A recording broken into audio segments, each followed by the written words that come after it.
Okay, it's on. Okay. See the little red? See the numbers? Okay. All All cut right. it off. Cut it off? Yeah, cut it off. Yeah, the light's on. I see it's on.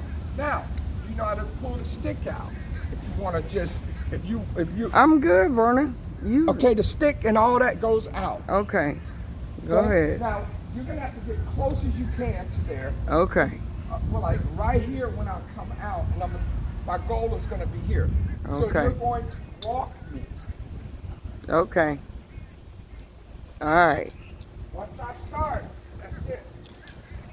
Go ahead.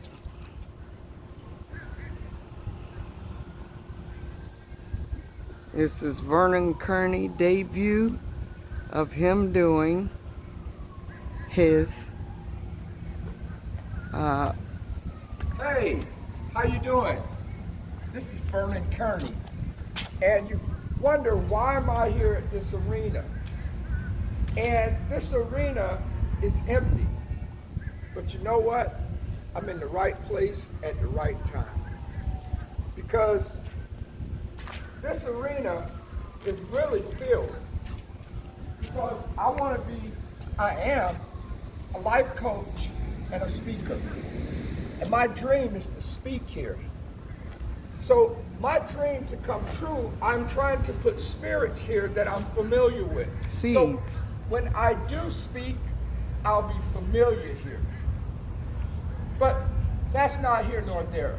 That's just like if a kid sat in the Apollo and they sat in the seat and they said that one day I'm going to be up on that stage.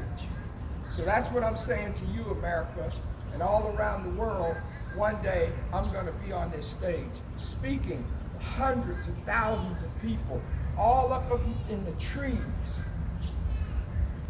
And all the people I admire are going to be sitting right there, like Les Brown that I met. The spirit of Tony Robbins, the spirit of Miles Monroe, the spirit, God bless his soul, Pastor Poe, the spirit of Tony Gaskins, the spirit of my mentor, Ricky Barney, that told me, Vernon, you can do this. This is what you do. So this looks empty. It's not even clean. And all the people that have poured in me are here. And they're saying, Vernon, go give them the word. Go give them something encouraging. Go give them your story.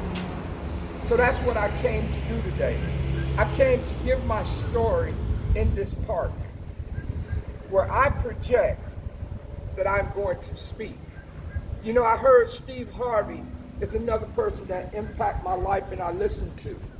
And he said there was a lady that baked pies. But this restaurant she worked at was going to close. And her and the owner talked, and he was trying to tell her that, listen, we're going to have to close. So the lady prayed about it. She didn't have no money, no capital, no nothing. But she went to the owner and she said, listen, before we close, can I bring my pie? He said, sure, you can bring my pie, your pie. You can bring it into my store. She brought the pie. This woman baked pies on the side. She baked for the church. She baked for the community. She brought that one pie in. She sold that one pie in 1 hour, slice by slice. She went back to the owner and said, sir, can I bring 2 pies in tomorrow? He said, sure, whatever you would like. As you may know how the story went, the lady is a multi-millionaire making pies. They turned that store into a pie bakery store. Okay? And the moral of the story is it took one pie. So it takes one of everything. So I'm stepping out. I always come on Facebook every year and say my sobriety date. And I say, thank you, God. I say, thank you, everyone. But this October 25th, 2020, I'm going to have an announcement, okay? I'm going to announce something to the world, okay? So, I came here to tell my story. My name is Vernon Kearney. I'm from Sarasota, Florida. I've been sober 20 years, October 25th, 1999. And in that journey, I have a lot of people to thank, and first and foremost, God. I'd like to thank all the people that imparted into my life, my sisters. I had a mother and father. I love my mother and father. They're deceased. But I didn't have an excuse why I did drugs, because I come from a loving family.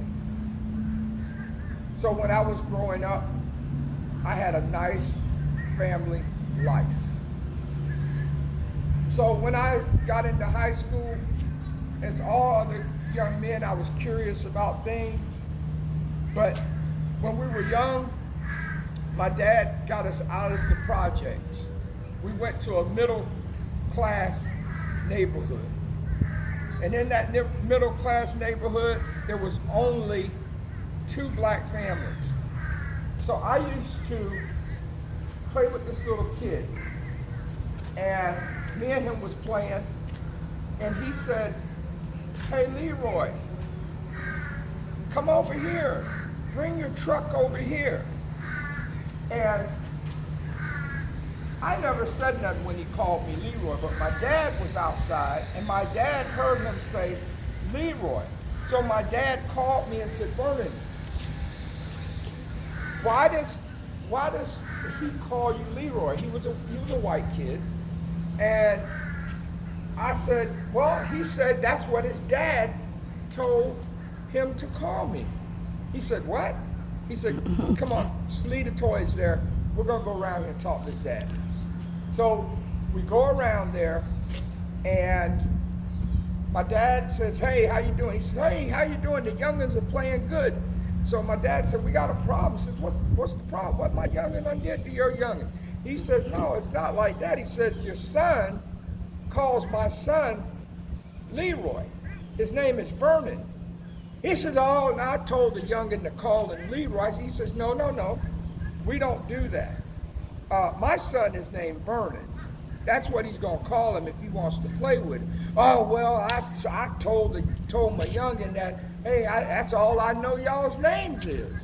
My dad said, no, that's not how it works. So the guy said, all right, look, youngin, don't call him his name. And we went back to play. But that was a moment in my life that I don't forget, and I didn't know what I was in with that. My father had to stop that, and I remember that moment, that was unacceptable, okay? So as I grew up, my dad helped me get a car. I washed dishes. I bagged groceries. And so when I got to that age where I wanted to bow up at him and think I was bigger than him, he said, you know what? You know, me and you ain't gonna get along in this house. And so the guy I used to bag groceries with, he lived in the projects. Real good friend of mine. His name's Charles.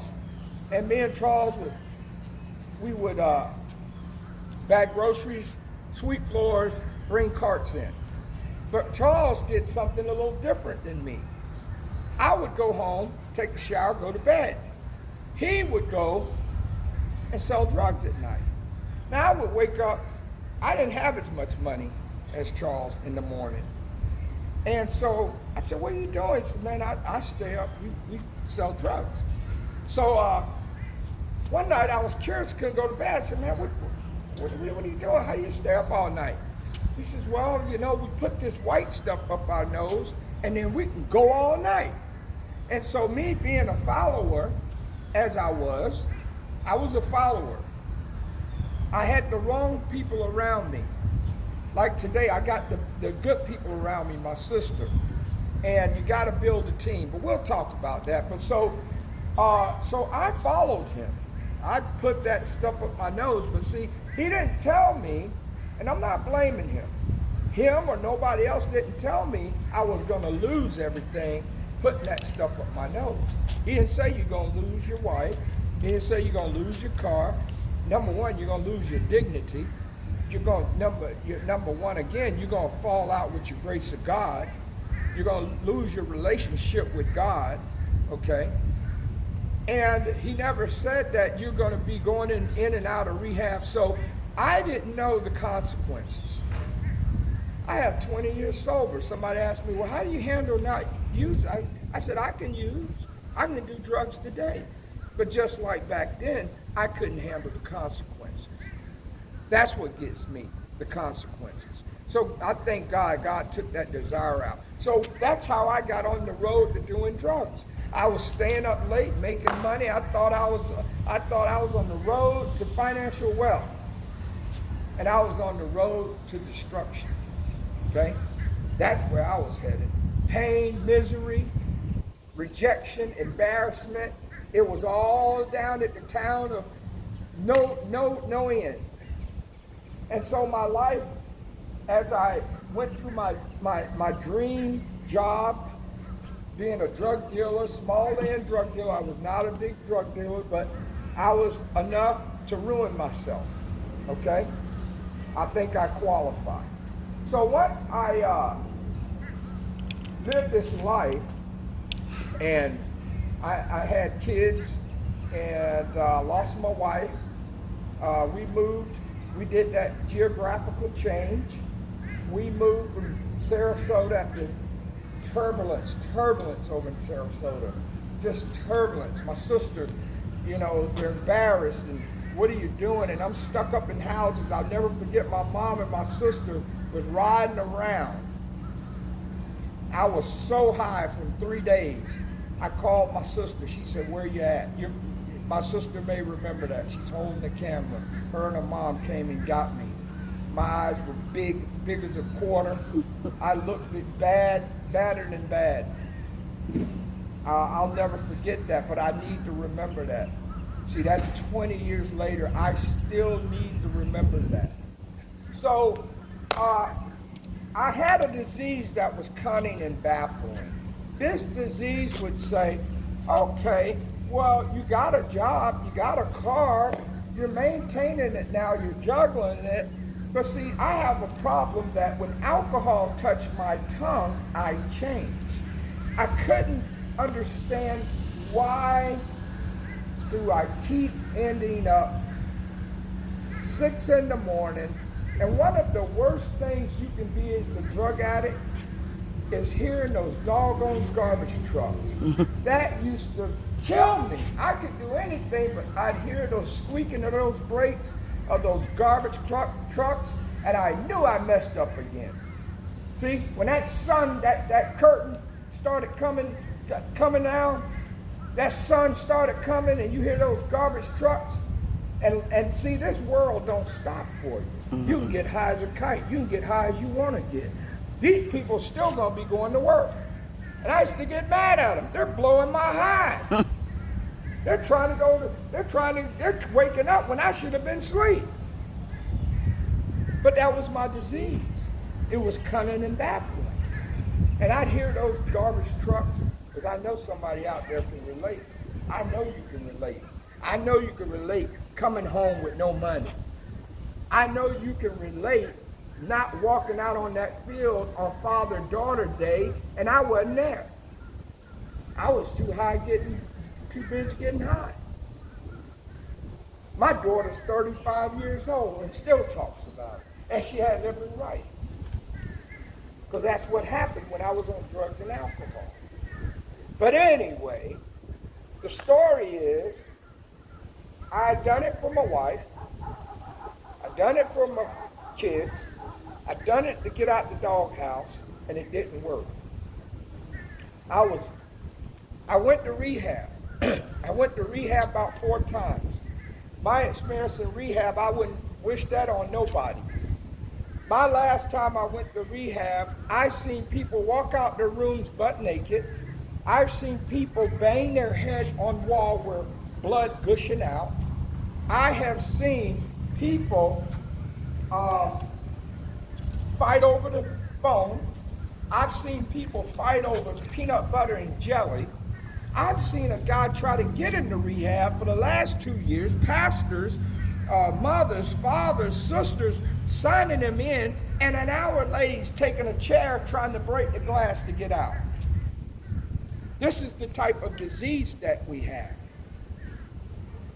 But wait a minute, you just tried to get it? No. So we'd have these meetings, these people would come in and they would give these meetings and they would say, keep coming back. Keep coming back. And I remember one time I was in those I was on that van, because when I was in that rehab, we'd go to meetings. And when we go to those meetings, I'd be on that van, I'd be missing my kids. I had an old sponsor said, you weren't missing them when you was out there drugging. You weren't missing them when you were not bringing home the paycheck. You weren't missing them when you couldn't be found. I said, wow, he's got a point. This thing is serious. So after those rehabs and dealing with those experiences, I think when I was tired and sick and tired, I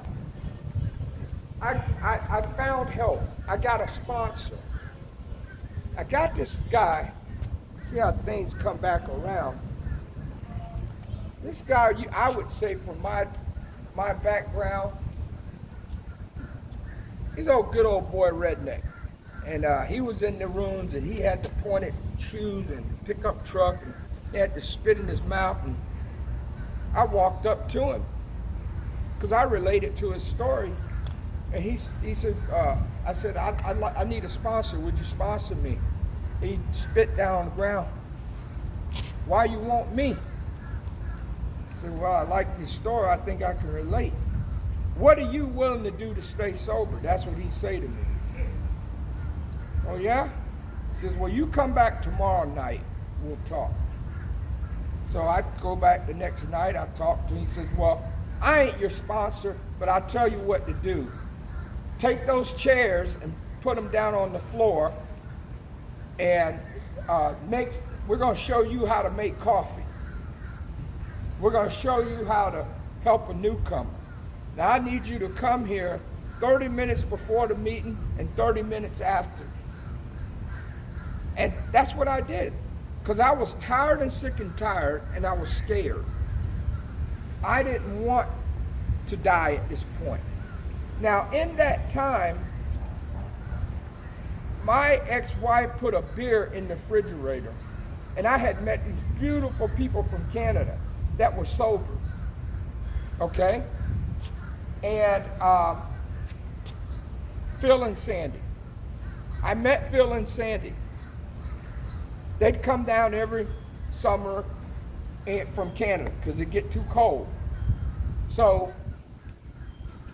they started sponsoring me, and I told Phil, because me and the old man, he said, I ain't gonna sponsor you, but I'll help you as long as you come to the meeting. And that's what he did. So once I got under Phil and Sandy, they would come get me, we were friends, and they would talk to me, and I said, Phil, there's a beer in the refrigerator. And he said, Vernon, that beer is none of your business. I guarantee that cap won't pop off, go to your mouth, and go down. I guarantee that, Vernon. Don't you worry about that beer. But you know, I had to understand that. I told that woman I'm going to quit. I told her I'm going to stop. I told her time after time I was done. And all she knew is my lies. So she had every right to have that beer in there. Well, I end up losing her anyway, but that's okay. Because God had a plan. God still got a plan. So, my sons, my daughters, in my disease, I missed a lot of stuff.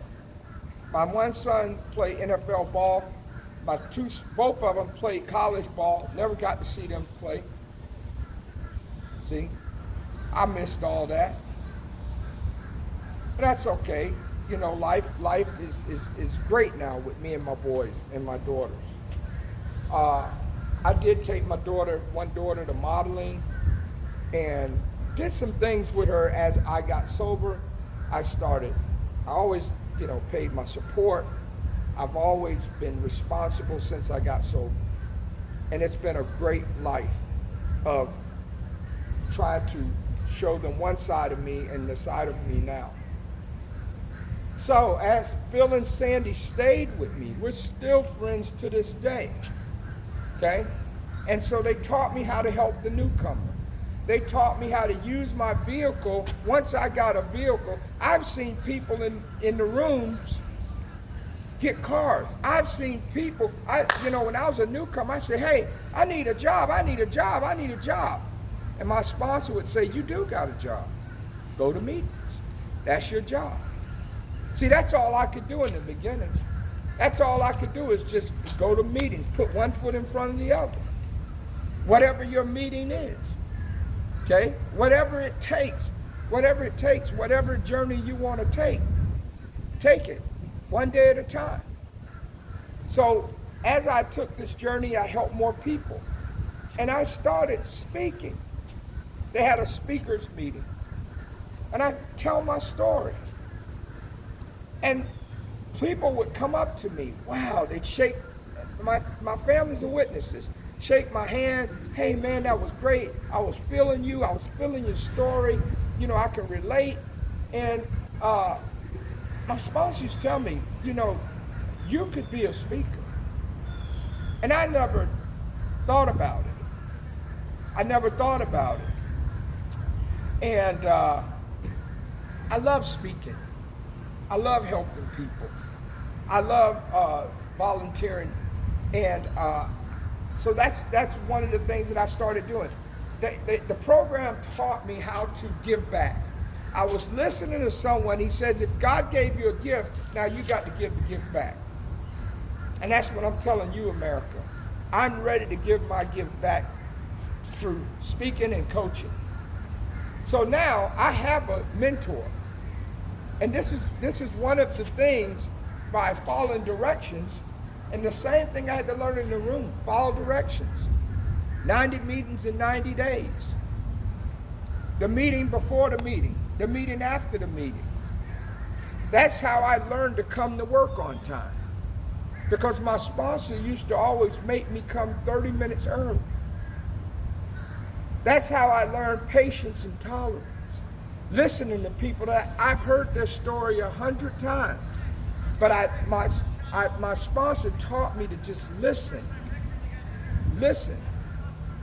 Handling people I don't really like to deal with in the rooms. My sponsor told me, he said, you see that guy in the corner? Yeah, you mean the guy with the snot running down his nose, smelling and got holes in his shoes? Yeah, that guy there. Yeah. I said, what about him? He said, that's you if you drink. Now, he'd take me to another meeting out on the beach, and they come out there. They got 20, 30 years sobriety. Nice Mercedes-Benz, BMWs, Cadillacs, beautiful gold. He said, now, you don't know them personally, and that's just the material part. But if you stay sober, you can have that. So I seen it on both spectrums. See? And so that's really my sobriety today. Let's talk about today. Question yourself. If yourself walked up to you, walked up those steps and looked at you, what would yourself 5 years from now say to you? Have you ever seen someone walk up to you and say, Vernon, You did it. You're a speaker, you're a life coach. You said that 5 years ago. You do that. You ever see somebody you haven't seen in a long time and they say, wow, you look great. What are you doing? Well, I'm doing that coaching and speaking that I taught you about. You did it. That's what I want my life to reflect from here on out. You know, I met my mentor. One of my mentors that probably didn't know he was my mentor. I met Les Brown. It was funny. I have to tell this story. We were in San Antonio, Texas. I'm in the bathroom. Guess who walks in? Now he's on the stage. You can't get to him here and there. He walks in, and I'm like a little kid. I'm looking at my idol, and he's right there. He said, "You all right?" He said, "You all right, sir?" I said, "Yeah." I said, Les Brown. He's laughing at me, and I stick my hand out. He said, "Yeah." He says, "I'm gonna show you a trick." And he pulls out his little thing, the arrow, the thing, and he's, doing his beard, and that was amazing. That was amazing. He's an amazing man in person and on stage. But I say all that to say this, that it was a long journey. It wasn't easy. It wasn't easy getting high, and it wasn't easy getting sober. But I feel a lot better being sober. I've been on my job 20 years. I've been sober coming up 21 years. And now I want to put some time into me. I want to invest in me. I figure if I can give a job 20 years, I should be able to give me some years. And that's what I'm doing, is investing, following directions, helping others, trying to make time to help others, to give this gift back. And I always want to be behind the scenes, and there's no time for that. The world we're living in right now, in this COVID area of life, I think they could use someone to speak life into them. I think if there's people that have a drug and alcohol problem that I could reach out to, I could talk to, a son, a brother, or uncle, anybody that really needs some coaching, that I could, in an area that I've experienced myself, you could reach out to me. I would be glad to talk to you. My number is 727-520-3932. Vernon Kearney 46 @gmail.com. So I just want to thank everybody that's here, but not here. You're really here. This crowd is going crazy, okay? All the dignitaries are, Vernon, go get them. Vernon, they're yours. Vernon, you were made to do this. So I had to dream. You're in my dream right now, this day, this moment. And if you've ever been here, if you've ever been to some sort of outdoor event, you can feel the energy that I can feel. So I just want to thank you.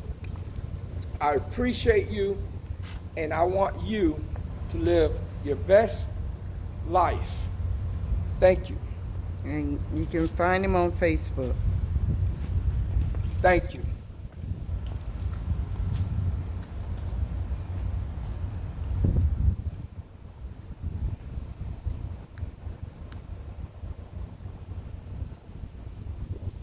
Okay, all done. That's about a half hour. Here. It's a half hour. Yeah. What do you think? Oh, is it still going? How you turn it off? Gotta cut it off.